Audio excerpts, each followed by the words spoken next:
اللہ رب العزت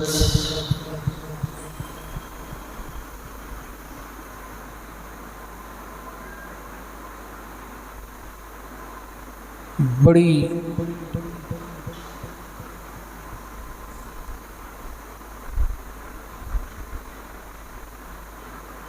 فضل احسان اور کرم کرنے والی ذات ہے۔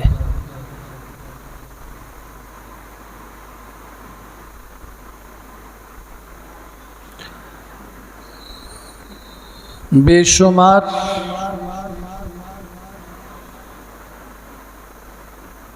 احسانات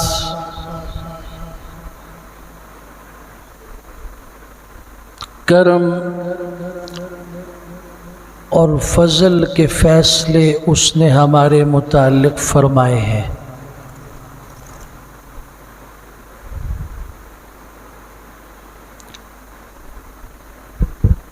ان میں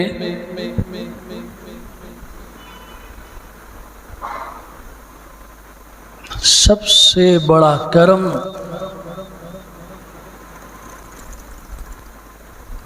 اور احسان اس کا یہ ہے کہ اس رب نے ہمیں اس دور میں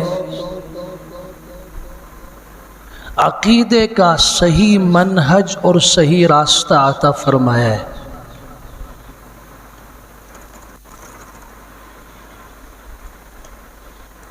دنیا میں بہت سارے لوگ اپنے آپ کو حق پر سمجھتے ہیں،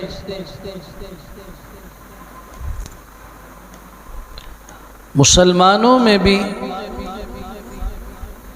بے شمار لوگ مختلف جماعتوں اور فرقوں میں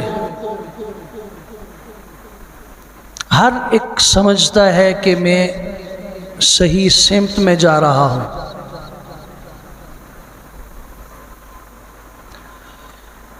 میں نے اس لیے یہ بات کہی ہے کہ شکر ہے اس مالک الملک کا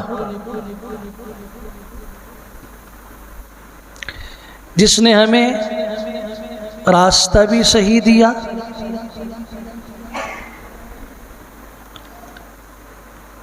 منہج بھی صحیح عطا فرمایا، اور پھر یہ اسی کا فضل ہے کہ اس پہ چلنے کی توفیق بھی عنایت فرمائی۔ کبھی ایسا ہوتا ہے کہ راستہ صحیح سامنے ہوتا ہے لیکن اس پہ چلنا کوئی نہیں چاہتا، کہتا ہے جی مجھے پتا ہے کہ یہ ٹھیک ہے، میں جانتا ہوں کہ یہ راستہ درست ہے، مگر کیا کروں؟ یہ جو کیا کروں کا لفظ ہے نا، یہ اس زبان سے خود یہ بتا رہا ہوتا ہے کہ میں حق سمجھ کر بھی اس پہ خود نہیں چلنا چاہتا۔ سمجھ ہے، تمیز ہے، شعور ہے، معلوم ہے کہ یہ راستہ ٹھیک ہے، لیکن کیا کروں جی؟ حالات، رشتہ دار، معاشرہ، ماحول، لوگ، بچے، بیوی، یہ سارے حالات رکاوٹ بن جاتے ہیں اس صراط مستقیم پر چلنے سے۔ ہم نے جس راستے کو اختیار کیا وہ سنت کا اور صحابہ کرام کے نقش قدم پہ چلنے کا راستہ ہے۔ اسی کو اس ایک لفظ کے اندر سمیٹ کے کہا جاتا ہے کہ ہم اہل السنت والجماعت ہیں۔ ہم اس راستے پہ چلتے ہیں جو پیغمبر کا راستہ ہے۔ پیغمبر کا راستہ کون سا ہے؟ جس پہ آپ کی شاگردوں کی جماعت، صحابہ کی جماعت چلی ہے، اسی سے لفظ جماعت نکلا ہے۔ ہم صحابہ سے بھی محبت فرماتے ہیں، اور اس کی وجہ یہ کہ یہ حضور صلی اللہ علیہ وسلم کی جماعت ہے۔ آپ کے دوست ہیں، آپ کی مجلس میں بیٹھنے والے ہیں، آپ کے شاگرد ہیں۔ کامیاب استاد اسے کہا جاتا ہے جس کے شاگرد اچھے نکلیں۔ ایک ایسی بات ہے کہ امام الانبیاء صلی اللہ علیہ وسلم کے شاگردوں کے متعلق یہ تصور قائم کیا جائے کہ معاذ اللہ آپ کے جانے کے بعد سوائے 5 لوگوں کے سب نے اسلام چھوڑ دیا۔ اور یہ بات کہی جاتی ہے کہ جی یہ لوگ جو مسلمان ہوئے تھے مالی مفادات کو دیکھ کے مسلمان ہوئے تھے۔ اس سے بڑی بدبختی اور کہ ان لوگوں نے اپنی بیٹیوں کے جو رشتے دیے تھے رسول اللہ کو وہ بھی اسی لیے دیے تھے کہ ان کو مالی مفاد حاصل ہو۔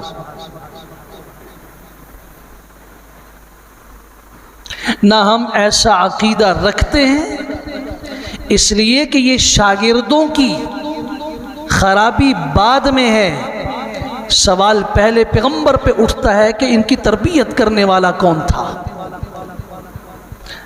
سادہ الفاظ میں کہتا ہوں، اگر بیٹا بگڑ جائے تو لوگ قصوروار کس کو کہتے ہیں؟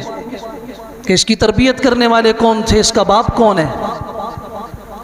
لڑکے کے بارے میں، بیٹے کے بارے میں سوال بعد میں ہوتا ہے، پہلے پوچھتے ہیں کس کا پتر ہے تو چازوے دے، کس کا بیٹا ہے؟ بات پہلے باپ کے اوپر اٹھتی ہے۔ اگر وہ کسی مدرسے کا، اسکول کا طالب علم ہو اور اس کے پاس اسکول کی وردی ہو، ایسے میں اس سے کوئی غلطی ہو جائے تو کہنے والے دیکھ کے کہتے ہیں کس اسکول میں پڑھتا ہے، اس کا استاد کون ہے، اس نے اسے تربیت نہیں سکھائی۔ تو میں آپ سے پوچھنا چاہتا ہوں سادہ سے الفاظ میں کہ اگر پیغمبر صلی اللہ علیہ وسلم کی وہ جماعت مخلص نہیں تھی، وہ مومن نہیں تھے، اور آپ کے جانے کے بعد سوائے 5 نے اسلام کو چھوڑ دیا، یہ مفاد پرست لوگ تھے، موقع پرست لوگ تھے، مال کو دیکھنے والے تھے، ان کے مطمع نظر، ان کے پیش نظر دنیاوی مفادات تھے، تو سوال استاد کے اوپر اٹھتا ہے نہیں اٹھتا؟ لازماً کہا جائے گا کہ اتنی بڑی جماعت ایک دم اسلام سے پھر گئی۔ ہم صحابہ کرام سے محبت کرتے ہیں، ہم حضور صلی اللہ علیہ وسلم کی آل و خاندان سے بھی محبت کرتے ہیں، اس لیے کہ وہ حضور صلی اللہ علیہ وسلم کے گھر کے لوگ ہیں، وہ پیغمبر کے رشتہ دار ہیں، وہ پیغمبر کے اقربا ہیں۔ اور اس میں سیدنا علی المرتضیٰ، سیدہ فاطمہ الزہرا، ان کی نسل، یہ وہ عظیم نسل ہے جس سے رسول اکرم صلی اللہ علیہ وسلم کا خاندان دنیا میں پھیلا ہے۔ جہاں ہم حضرت حسن سے محبت کرتے ہیں، حضرت حسین سے کرتے ہیں، خاندان اہل بیت کے ایک ایک فرد سے کرتے ہیں، سیدنا علی المرتضیٰ رضی اللہ تعالیٰ عنہ ہمارے خلیفہ ہیں۔ ہم مسلمان انہیں خلفائے راشدین میں خلیفہ رابع، چوتھا خلیفہ سمجھتے ہیں، اور بہت ساری خصوصیات میں ہم انہیں صحابہ کرام میں سب سے بڑھ کے سمجھتے ہیں، بہت ساری خصوصیات میں۔ مجموعی اعتبار سے حضرت ابو بکر صدیق کا مقام سب سے بلند ہے، سیدنا فاروق اعظم ان کے بعد ہے، سیدنا عثمان غنی ان کے بعد ہے، حضرت علی ان کے بعد ہے، لیکن انفرادی طور پر کچھ خصوصیات حضرت علی کی ایسی ہیں رضی اللہ تعالیٰ عنہ کی جو تمام صحابہ کرام میں سب سے بلندی پر ہے۔